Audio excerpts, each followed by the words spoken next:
वाह, क्या आईपीओ है। वाह क्या आईपीओ है। आईपीओ बाजार से जुड़ी हर छोटी बड़ी खबर पर रहती है हमारी पैनी निगाह, ताकि आपका प्राइमरी मार्केट को लेकर के जो निवेश है वो जो है गलत जगह ना जाए और आपको अच्छे रिटर्न मिले। यही कोशिश हमारी इस कार्यक्रम के माध्यम से रहती है। और अगर आईपीओ से जुड़ा, हाल फिलहाल की लिस्टिंग से जुड़ा कोई भी प्रश्न आपके मन में है, कोई भी दुविधा आपके मन में है, तो हमारे यूट्यूब के कमेंट बॉक्स में जाइए और वहाँ पर अपने आईपीओ से जुड़े हुए सवाल के बारे में पूछ लीजिए। बाकी व्हाट्सअप नंबर तो लगातार हम फ्लैश करते ही रहते हैं, तो आप व्हाट्सअप करके भी हमें अपना सवाल भेज सकते हैं। और 4 खराब लिस्टिंग के बाद आज हमने देखा काफ़ी दिनों बाद थोड़ी सी मुस्कुराहट देखने को मिली, क्योंकि करीब 11% के आसपास के प्रीमियम पर आज एक लिस्टिंग होती हुई दिखाई दी है। कौन सी कंपनी है, क्या कुछ आंकड़े कह रहे हैं, ये तो हमारे साथ हर रोज़ की तरह जुड़ने वाले शौर्य बताएंगे। और इस सेगमेंट में हमारे खास मेहमान होंगे संतोष सिंह जी, मार्केट एक्सपर्ट के तौर पे और प्राइमरी मार्केट पे काफ़ी पैनी निगाह रखते हैं। तो आप दोनों का स्वागत है बहुत बहुत।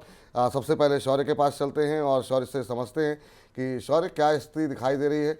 बहुत अच्छी लिस्टिंग तो नहीं है, लेकिन कम से कम ये जो स्थितियां पिछले 4 आईपीओ में देखने को मिली उससे तो बेहतर स्थिति है। जी सही बात है। कंपनी का नाम है क्रिस्टल इंटीग्रेटेड सर्विसेज। एनएसई पर शेयर खुला है 785 पर। इशू प्राइस था 715, यानी 9.8% के प्रिसाइज प्रीमियम पर कंपनी लिस्ट होते हुए नजर आई है। लेकिन उसके बाद से हमने ऐसा देखा लिस्टिंग गेन्स निवेशकों ने लिया जिसको मिला था, क्योंकि अब लेटेस्ट प्राइस शेयर का चल रहा है 720, यानी अपने इशू प्राइस के आसपास, यानी जो गेन आया था उससे करेक्शन देखने को मिला है, प्रॉफिट बुकिंग देखने को नजर आई है। अब आगे अगर आपको निवेश करना है तो आपको फंडामेंटल्स और खास तौर पर रिस्क क्या है वो एक बार आपको दोबारा बता देते हैं। कंपनी का बिजनेस है इंटीग्रेटेड मैनेजमेंट फैसिलिटीज, जैसे हाउसकीपिंग, सैनिटेशन, और ये सबसे ज्यादा गवर्नमेंट को प्रोवाइड कराती है। तो यही इसके लिए एक रिस्क है, क्योंकि 70% ज्यादा बिजनेस आता है वो सरकार से आता है, और सरकार से आगे बिजनेस लेने के लिए कॉम्पिटिटिव बिडिंग होती है। अब इनके भी काफी टाइम से बिजनेस कर रहे हैं तो अच्छे रिलेशंस है, तो अगर कंपनी अच्छे रिलेशंस मेंटेन कर पाई तब इस रिस्क को अच्छी तरह मैनेज कर पाएगी। और इसके बाद नंबरों पर नजर डालें तो प्रॉफिट इसका बढ़ा है 51% से और रेवेन्यू बढ़ा है 22% से। इसका कंपेटिटर है क्वेस्कॉर्प। क्वेस्कॉर्प में ज्यादा तेजी से हमें ग्रोथ देखने को मिली है, प्रॉफिट में भी, रेवेन्यू में भी।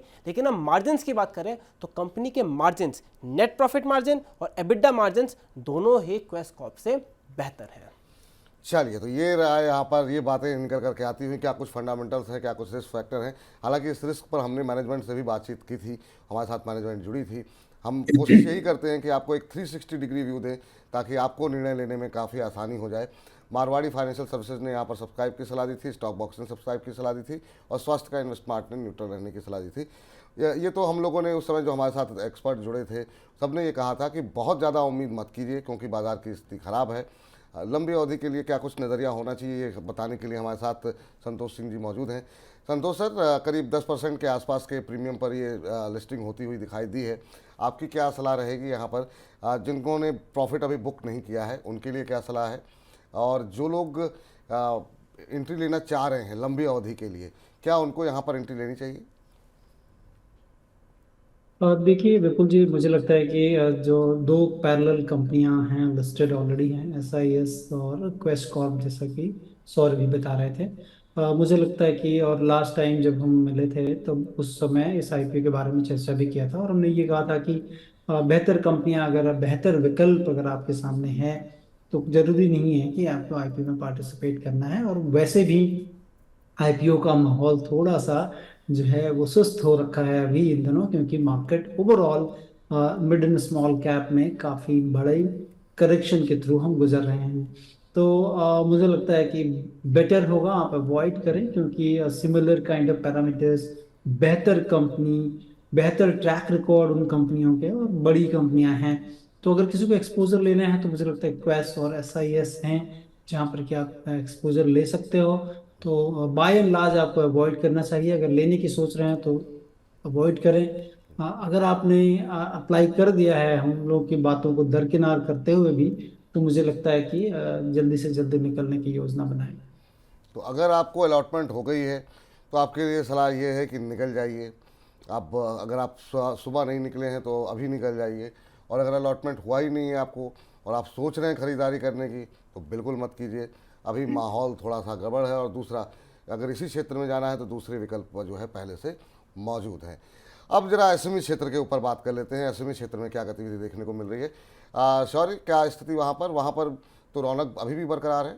जी, एसएमई क्षेत्र में ऐसा लग रहा है जो मेन बोर्ड का असर था वो नजर आया है। अभी एसएमई क्षेत्र में 2 आईपीओ खुले हुए हैं और दोनों में ग्रे मार्केट में ₹0 का प्रीमियम मिल रहा है। लेकिन अगर सब्सक्रिप्शन की बात करें तो पहली कंपनी है छठा फूड्स, उसको आज 12:30 बजे तक 4.34 टाइम्स सब्सक्रिप्शन मिल चुका था।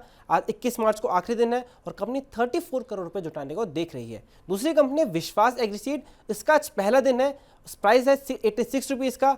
आईपीओ से 26 करोड़ के आसपास जुटाने को देख रहे हैं और आज 12:30 बजे तक 33% सब्सक्राइब हो गया था।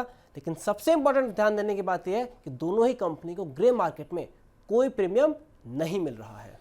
ये बड़ी आश्चर्यजनक बात है, क्योंकि हमने तो देखा है यहाँ पर तो जिस तरीके की लिस्टिंग हो रही है, मुझे लगता है जिस तरीके से जो नियामक है ना उसकी जो सख्ती हुई है उसका जो है एक्सचेंज की तरफ की उसका भी असर हो सकता है।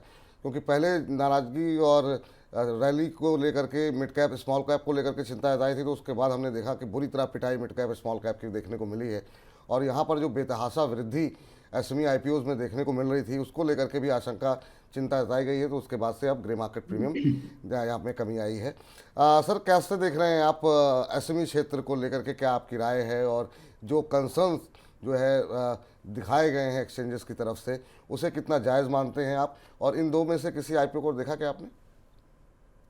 देखिए, रेगुलेटर का जो कंसर्न है वो काफ़ी वाजिब है, क्योंकि देखा गया कि पिछले कई महीनों से जो तेजी रही मार्केट में, उसमें जो आम निवेशक हैं वो हमेशा, आप देखेंगे किसी से भी बात करो जो कि रेगुलर शेयर मार्केट नहीं करते हैं, आप उनसे यही बात करोगे, उनके पास एक जो है सॉरी फेस रहता है कि जो है जो शेयर मार्केट एक तरह का जुआ है, क्योंकि वो लास्ट लेग में जाकर एंटर करते हैं और वो बबल लेग पे जाते हैं, काफ़ी महंगी चीज़ें खरीदते हैं। तो ये इस तरह की चीज़ें ना हो, इसलिए जो है सेबी ने काफ़ी दिनों से पहले म्यूचुअल फंड को, बाद में फिर उनका एक बयान आया था कि जो है यहाँ कुछ बबल जैसी टेरिटरी दिख रही है, तो ताकि लोग जो है संभले हैं इसमें, और काफ़ी उन्होंने जो है प्रोत्साहन भी हटा लिया था, और जितनी भी डिस्ट्रीब्यूशन मार्जिन थी उसको 50% म्यूचुअल फंड में, small mid and small cap में कर दी। एक मुश्त आप निवेश नहीं कर सकते। तो इन तमाम चीज़ों के बाद मार्केट धीरे धीरे रिकग्नाइज किया और गिरा है। मुझे लगता है कि डेफिनेटली थोड़ी सी जो है संभल कर और अच्छे बिजनेसेस को ओन करना चाहिए। इन दो जो भी आईपीओ अपने सामने खुले हुए हैं, एक तो फ्रोजन फूड का आईपीओ है जो बीएसई एसएमई पे है, और एक एनएसई एसएमई पे जो कि सीड जो कि बनाती हुई कंपनी है। लेकिन सेम अगर आप देखें, कावेरी सीड भी लिस्टेड है। मुझे इन दोनों कंपनियों में एटलीस्ट अगर आप बोलेंगे तो कह लें कि जो सीड वाली कंपनी है वो मुझे थोड़ी बेहतर, रिलेटिवली बेहतर दिखती है, जो विश्वास एग्री सीड्स है, क्योंकि प्राइसिंग जो है काफ़ी बेहतर रखी गई है। अगर दोनों आईपीओ की बात करें तो मुझे लगता है कि अगर आपकी रिस्क एपेटाइट ज़्यादा है, लंबी अवधि के निवेशक हैं आप यहाँ पर, क्योंकि सीड का जो मार्केट है मोस्टली अगर आप देखें एमएनसीज द्वारा कंट्रोल होता है, लेकिन ये चूंकि गुजरात की कंपनी है, इनके पास 80 प्रोडक्ट्स हैं, और प्राइसिंग जो है वो काफ़ी अच्छी रखी गई, जिसके कारण कि मुझे लग रहा है कि इसमें देखा जा सकता है। लेकिन अगेन विथ रिस्क एपेटाइट अगर आपकी हाई हो और लंबी अवधि का जो है निवेश का नजरिया हो, शॉर्ट टर्म में कुछ एक्सपेक्ट ना करें, लंबी अवधि के लिए करें। और चूंकि सेंटिमेंट खराब है इसीलिए आपको जीएमपी कुछ नहीं दिख रहा है। मुझे लगता है कि इन दो कंपनियां जो कि अभी आईपीओ चल रहे हैं, बेहतर जो है विकल्प मुझे लग रहा है कि विश्वास एग्री सीड्स की तरफ होगा। ठीक है सर, तो ये राय निकल करके आती हुई, इस बीच तिलक राज जी कह रहे हैं कि विपुल सर, संतोष सर, मैं आप दोनों का बहुत बड़ा फ़ैन हूँ, बहुत बहुत शुक्रिया। और कह रहे हैं Vipul ji, your voice is too lovely. बहुत बहुत धन्यवाद, बहुत बहुत शुक्रिया तिलक जी। एक सवाल आया है दीपक जुगत जी का, कह रहे हैं जीपीटी हेल्थ के 1 लॉट अलॉट हुए हैं, अभी मुझे इसमें लॉस हो रहा है, लंबी अवधि के लिहाज से आपकी टिप्पणी जानना चाहते हैं सर संतोष जी। क्या सलाह देंगे दीपक जी को? हाल फिलहाल की जितनी भी लिस्टिंग हुई है पिछले 3-4 आईपीओस की, लोग नुकसान में हैं, बहुत लोग नुकसान बुक नहीं करते हैं, उसको सोचते हैं कि हो सकता है थोड़े दिन में जो है रिकवर हो जाएगा। जीपीटी हेल्थ में ऐसी कोई संभावना दिखाई दे रही है आपको?